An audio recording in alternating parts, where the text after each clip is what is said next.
खुदी को कर बुलंद इतना, खुदी को कर बुलंद इतना कि हर तकदीर से पहले खुदा बंदे से खुद पूछे, बता तेरी रजा क्या है।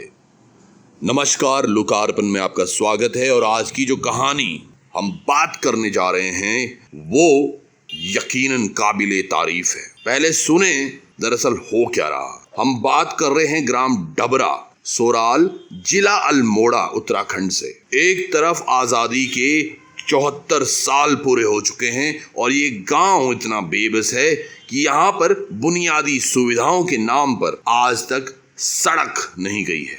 आप यकीन मानिए, प्राकृतिक सौंदर्यता या फिर किसी भी और चीज की बात करें, गांव में कोई कमी नहीं है। कॉर्बेट पार्क रामनगर से सटा इलाका, जहां से 40 किलोमीटर दूर ये एक छोटा सा गांव, जहां जाने के लिए 9 किलोमीटर, जी हाँ 9 किलोमीटर चढ़ाई चढ़नी पड़ती है। गांव वालों का इतना कहना है कि अगर कभी सामान ले जाना है तो 5 से 7 किलो के ऊपर सामान ले जाना मुश्किल पड़ जाता। 1500 से अधिक जनसंख्या वाले इस गांव में आज तक सड़क निर्माण नहीं हुआ, जिसके लिए ग्रामीणों ने पिछले कई वर्षों से न केवल प्रशासन बल्कि शासन, लोकल अधिकारी सबसे भेंट की है, लेकिन आज तक कभी कामयाबी नहीं मिली। गांव के लोग कहते हैं कि अब तो यही एकमात्र रास्ता है कि हम खुद ही कुछ करें। और आप यकीन मानिएगा, तनाती, फावड़ा, सब्बल, जो एक आम छोटे हथियार होते हैं, उनसे तैयार की जाएगी ये सड़क। पहले आइए बात करते हैं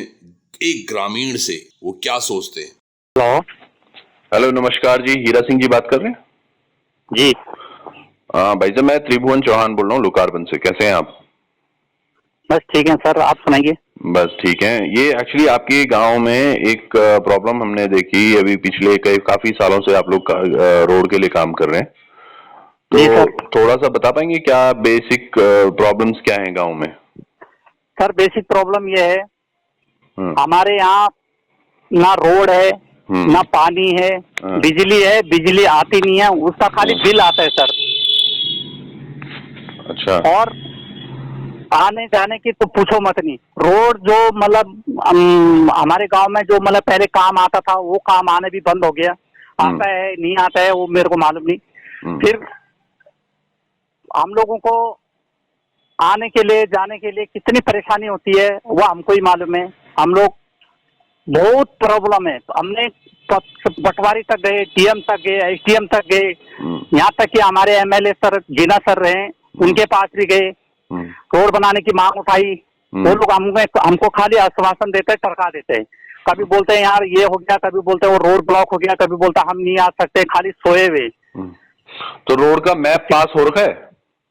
कुछ नहीं हो रहा है सर, कोई आता ही नहीं है, तो मैं पास कैसा होगा? उनको तो वोट चाहिए ना। अगर पास होगा तो उनको बनाना पड़ेगा। उनको तो खाली वोट चाहिए।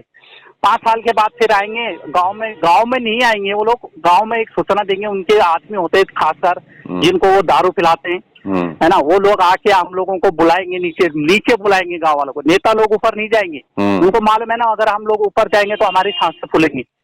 वो लोग नीचे आते हैं, हम लोग सब नीचे बुलाते हैं। नीचे बुलाने का खाली आश्वासन देते हैं कि मैं जीतूंगा तो मैं अभी आऊंगा, मैं अपनी कार से आऊंगा तुम्हारे गाँव में, बस ये बोल के सब चले जाते हैं। तो स्कूल का क्या सीन है वहाँ पे? स्कूल कितने तक के हैं? स्कूल का तो पूछो मत नहीं, स्कूल तो पढ़ने लायक है ही नहीं। अच्छा। बहुत जर्जर हालत हो रही है बिल्डिंगों की। आप देखोगे उधर चल के तो मालूम पड़ेगा कि स्कूल है या क्या है। और कितने तक का स्कूल है? खाली 5वीं तक का स्कूल है। और आपका परिवार, आपका गांव में ख्याल से 1500 लोगों का गांव है? जी। अच्छा, उसमें एक 5वीं तक का विद्यालय है। और उसके बाद बच्चों को कितनी दूर जाना पड़ता है अगर किसी को पढ़ना है? कम से कम 9 किलोमीटर दूर जाना पड़ता है, ऊपर टोटाम। टोटाम में एक टोटाम भी नहीं है, टोटाम से भी 1 किलोमीटर अंदर जंगल में है वो स्कूल। वहाँ जाने के लिए अभी इस टाइम पे जाने के लिए बोले तो मौत का मुंह में जाने वाली बात है।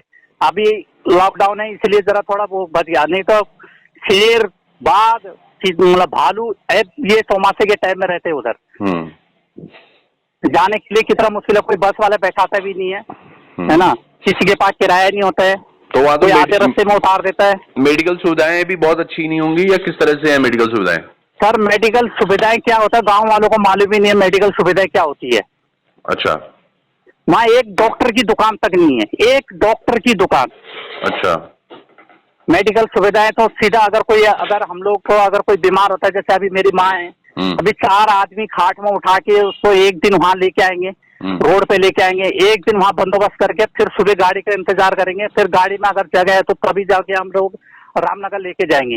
अच्छा, रामनगर से भी 1:30 बजे के बाद लास्ट बस होती है सर। 1:30 बजे के बाद आपको कुछ भी नहीं मिलेगा ऊपर जाने के लिए।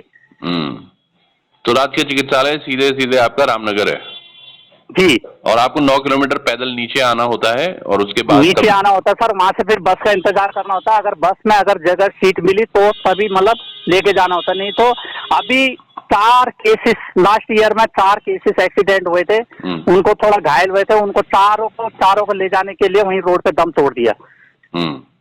उसके बाद हम पहाड़ में नहीं लेके गए, हम अपने घर में नहीं लेके आए डेड बॉडी। क्यों, कौन लेके जाएगा उस चढ़ाई पे? इसीलिए हमने जो है उधर ही नीचे मतलब संस्कार किया उनका। अच्छा, और अभी जो ये मैं एक देख रहा हूँ कि आप सब लोग बड़े कर्मठता से लगे हुए हैं और कुछ प्रवासी भी आप सब लोग, जो आप भी खुद दुबई से आए हैं शायद? जी सर। और सब लोग आप मिलके सड़क का निर्माण कर रहे हैं अपने आप ही? जी सर, हम अपने आप ही कर रहे हैं ना, हमसे मतलब ऐसे आधुनिक हथियार है ना, हमारे पास कोई गवर्नमेंट का सपोर्ट है ना कुछ, हमारे पास जो कुदाली है, फावड़ है, उसी से लगे हुए हैं सर हम। चलिए ठीक है हीरा सिंह जी, मैं बात करता हूँ आपसे फिर, और ठीक है सर, देखते हैं कुछ कर पाते हैं। ठीक है जी, thank you sir. Thank you.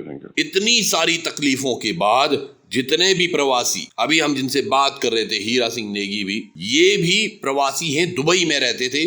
अब जब सभी प्रवासी वापस आए हैं तो इन्होंने बस ठान लिया है कि इस बार सड़क तो निर्माण करनी ही है, और निकल पड़े हैं ये लोग। इनके जज्बे को जितना सलाम किया जाए वो कम है, क्योंकि पीड़ा इनकी अपनी है। आप देखिए, हमारी इनसे वार्तालाप के बाद इन्होंने हमें बताया कि गांव में कोई अपनी लड़की ब्याहने के लिए तैयार नहीं है, कोई यहाँ व्यापार के लिए तैयार नहीं है। गांव का जो स्कूल है वो कक्षा 5वीं तक है, और उसके बाद बच्चे या तो नहीं पढ़ते हैं या फिर पलायन करके बाहर दूसरे शहरों में चले जाते हैं, और जो बेचारे कुछ नहीं कर पाते वो 9 से 10 किलोमीटर जंगल के रास्ते, जहां भयानक जंगली जानवर हैं, भालू, तेंदुए हैं और अन्य प्रकार के जानवर, जो कि एक 6वीं 7वीं 8वीं का बच्चा 10 किलोमीटर पैदल उसी जंगल के रास्ते से जाता है, तो वो भी अपने आप में डरावना है। तो अपनी किस्मत खुद लिखने चले हैं ये गांव वाले, तो सलाम है इनके जज्बे को।